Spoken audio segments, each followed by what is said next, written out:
అందరికీ నమస్కారం. ఈ రాశి వారికి జరిగే శుభాలు అశుభాలు ఏంటో తెలుసుకుందాం. ఈ వీడియోని తప్పకుండా చివరి వరకు చూడండి. ఈ వీడియోని ఇంకా లైక్ చేయకపోతే వెంటనే లైక్ చేయండి. ప్రతిరోజు మీ రాశి ఫలాలు అందరికంటే ముందుగా తెలుసుకోవాలంటే కింద కనిపిస్తున్న రెడ్ కలర్ సబ్స్క్రైబ్ బటన్ ని క్లిక్ చేసి పక్కనే ఉన్న బెల్ బటన్ ని యాక్టివ్ చేయండి. అలాగే ఈ వీడియోని తప్పకుండా మీ మిత్రులతో షేర్ చేయండి. ఈ రాశి వారికి ఈ రోజు స్థిరాస్తి విషయంలో జాగ్రత్తగా ఉండాలి. వ్యాపారులు ఈ రోజు లావాదేవీల విషయంలో అప్రమత్తంగా ఉండాలి. ఈ రోజు విద్యార్థులకు చదువు పట్ల ఆసక్తి పెరుగుతుంది. ఈ రోజు మీరు కొన్ని పనుల కోసం డబ్బు ఖర్చు చేయవచ్చు. దీనివల్ల భవిష్యత్తులో మీకు అపారమైన ప్రయోజనాలను ఇస్తుంది. ఈ రోజు కష్టానికి తగిన ఫలితాలను పొందుతారు. వ్యాపారులకు మంచి లాభాలొస్తాయి. ఈ రోజు మీరు చాలా విషయాల్లో జాగ్రత్తగా ఉండాలి.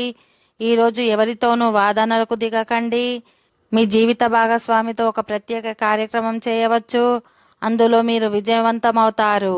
సాయంత్రం మీ తల్లి ఆరోగ్యం పట్ల శ్రద్ధ వహించండి. ఆమె ఆరోగ్యంలో కొంత క్షీణత ఉండవచ్చు. ఈ రాశివారు ఈ రోజు చాలా బిజీగా ఉంటారు. మీ జీవిత భాగస్వామి కోసం కొంత సమయం కేటాయించాలి. అందులో మీరు విజయం సాధిస్తారు. ఓకే ఫ్రెండ్స్, ఈ వీడియో నచ్చినట్లయితే మా ఛానల్ ని సబ్స్క్రైబ్ చేసుకోండి.